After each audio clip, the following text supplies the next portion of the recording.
Hello and welcome back to our podcast. My name is Dr. Alison Chiwara. I'm the CEO and founder of Human Focus Limited, a company that is truly dedicated to creating happier and healthier communities and societies. Today on our podcast, I want us to dig a little bit deeper from where we left last week. I want us to talk about awareness. It's the art of seeing yourself before the world actually labels you. Carl Jung says that until you made the unconscious conscious, it will direct your life and you will call it fate. So until you make the unconscious conscious, it will direct your life and you will call it fate. Are you with me? I would love us to work on it like this. So let's break it down like this. So A, in your awareness, is where your attention goes, energy flows. This is what Tony Robbins actually said.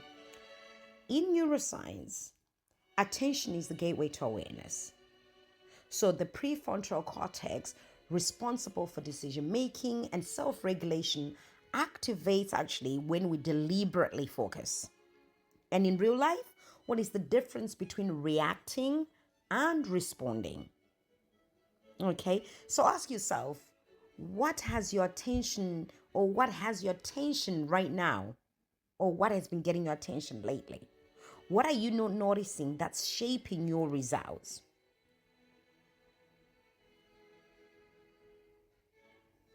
Yeah? So that's what's worth looking at. What is it that is grabbing your attention lately and you're noticing is actually beginning to shape your results? Then we go to W, willingness. The first step towards change, is awareness, right? And the second is acceptance. And this is by Nathaniel Branden. So willingness is emotionally the idea of being humble. So willingness is emotional humility, in other words. It's saying, I'm open to see myself differently. And this is crucial in both life and leadership. So many people resist feedback because they fear that, this is going to taint my self-image. It might shatter me. But willingness is not weakness. It's actually wisdom. Imagine growth as a sort of door or gateway. And willingness is the key. Do you see how powerful willingness becomes? Is the key to your growth gateway. Does this make sense? And then after W, where we are at A again. This one, I want to call it acknowledgement. So it's acknowledgement is actually naming what it is. Not what you wish were true, not what you pretend to others, but what it is. It's sitting with yourself and saying, I'm not great at paperwork like I'm not. I'm not great at delegation. I'm not great at responding timely.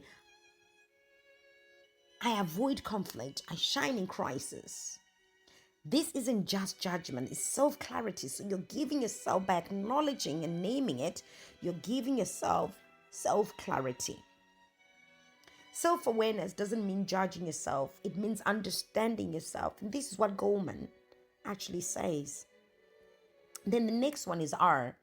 R is for reflection in this case. So reflection is where neuroscience meets philosophy. Okay? In quiet reflection, the default mode network, the DMN, of your brain actually activates. This is where self-referencing, memory integration, and narrative building happens. It's literally the brain's internal storytelling engine. That's how I want to frame it. And what I want to ask is, what happens or what patterns are you repeating? And I want you to ask yourself, where am I growing? What is it that I'm avoiding? Now, think of a manager who blames every failed team project on bad staff, bad people. Now, imagine one who pauses and says, wait a minute, how did I actually contribute to this dynamic? What is it that I did or did not do? Now, that's the power of reflection. Yeah? And then swiftly, we'll move on to E. He who knows others is wise. He who knows himself is enlightened. And this is by Lao Tzu. Awareness doesn't just live in your mind, it lives within your body too. Being aware of what you're feeling in any one time, where you feel it, and how it moves you is an absolute superpower. It's an absolute superpower. So it's about being aware of what you feel, where you feel it, and how it moves you. It's an absolute superpower, like I said. The ability to name an emotion calms your nervous system.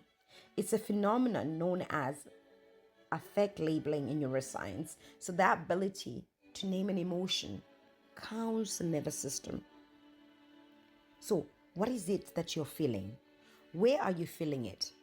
And how does it move you? That's magic. So instead of I'm fine, try I'm disappointed because my idea wasn't acknowledged. So labeling is grounding. Awareness gives language to the emotional fog. So that sort of fogness that we're feeling, I'm not so sure, you bring clarity to yourself.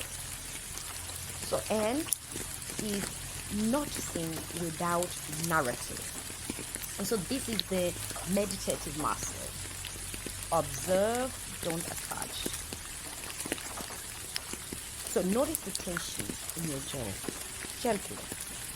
Notice the insecurity rising before a big pitch, perhaps, big presentation. Notice the excitement when your idea lands. Our voices change, our body moves. So noticing without narrative. Don't rush to label it good or bad. Just notice.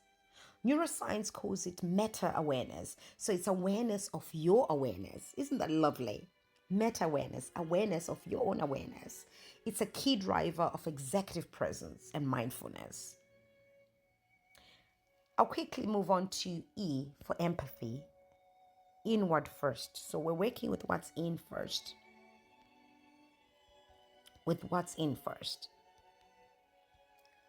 So self-awareness without self-compassion becomes self-criticism. This is what Brené Brown says. You cannot grow through awareness if every insight turns you into self-attack. Does that make sense? So even though you have to be aware of your awareness, you can't grow through awareness if every insight becomes a self-attack on you. Empathy is a soft bed that catches the hard truth and allows it to land softly. So say to yourself what you'd say to a friend. For example, yes, I got it wrong, but I'm actually learning. Yes, I missed the mark, maybe to your driving, theory, but I'm showing up again because I need to do it. It's not about being soft, it's about being sustainable. I had to learn to be empathetic with myself quite recently, actually. I was writing an exam for something. I was so sure I'd passed. And when I got it back and I hadn't actually quite hit the mark, I was a little disappointed in myself, but I had to resit. And actually, the soft landing came from my partner by simply saying, well, actually, you got it wrong, but just show up again. Even though I had missed the mark, I acknowledged that. So I was being aware of my own awareness, but sometimes that self-compassion became criticism for me because I was aware of it, but I couldn't let it land softly, if that makes sense. And this isn't about being soft, as I said, it's about just being sustainable in very difficult circumstances sometimes. And it was actually that sentence of, yes, you've missed the mark, Alison, but just show up again. And that really did the magic for me, and I passed gladly. So there's my little, and it's quite recent actually. So then we go to S for storytelling, for story ownership even. The most powerful stories are the ones that we tell ourselves. I've heard this many times. Awareness invites you to interrogate the scripts you're living by. When you tell yourself, I'm not leadership material, what are you doing? When you tell yourself, I'm bad with money, what are you doing?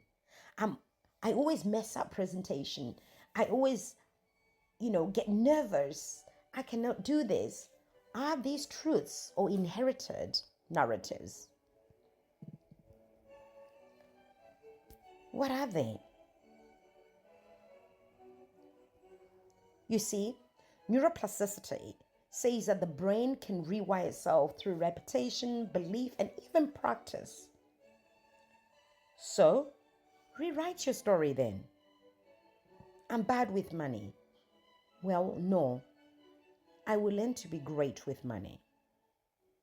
So, rewrite your story. Be the narrator, not the victim.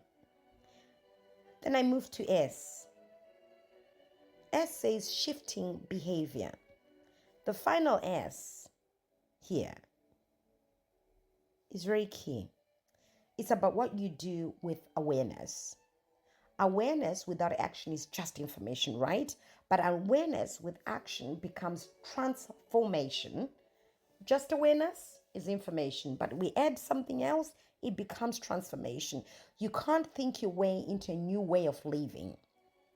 You must live your way into a new way of thinking. And this is what Richard Rohr actually says. And once you know you procrastinate when afraid, can you start before you're ready? Perhaps. Once you know your tone shuts people down, can you pause and breathe before responding? I actually was having this conversation with somebody else that is not about what they are trying to say or the message, is perhaps their tone or the posture that they deliver it with. And it shuts people down. So perhaps is it a matter of pausing before you respond to encourage or give somebody advice so that your delivery is much better? And this is where awareness becomes absolute power and becomes gold dust. Okay?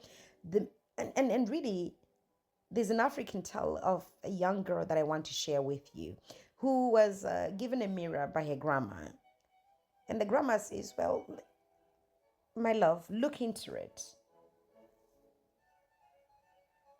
And she says, look into it every time you don't understand yourself. Years passed, and the girl actually grew into a woman, respected, responsible, and busy enough. She forgot all about that mirror until actually one day, overwhelmed with life as it does, she opened the old box and looked in. But instead of seeing her face, she saw her habits, her words, her fears, her dreams. Everything she's been avoiding stared back at her. And the mirror somehow seemed to whisper, now that you see, what will you become? And so I then ask you, or I invite you to reflect on what part of yourself are you finally ready to see? What belief or behavior needs to be updated now that you're aware of it? You know what I mean? And how can you turn your awareness into an invaluable tool for your growth? And not for shaming or victimizing yourself. Of course, no one is perfect. See, awareness is not the final destination. It's actually the beginning of you becoming the better and finer version of yourself, and understanding what it is that you need from the universe, what it is that you need from everybody around you. And remember, it's owning your story, because the most powerful stories are the ones that we tell ourselves day in, day out.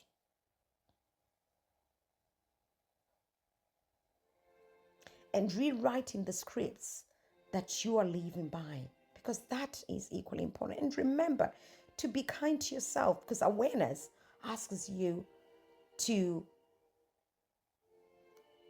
have awareness of yourself, but load it, inject your awareness with self-compassion on a daily basis. Yes, I'm not perfect, I'm getting it wrong, but you know what, I am learning, I'm still turning up, I'm learning. Okay? And continue to observe, and don't attach yourselves to the things that you're doing so badly that you're still working on. Don't attach yourself to it.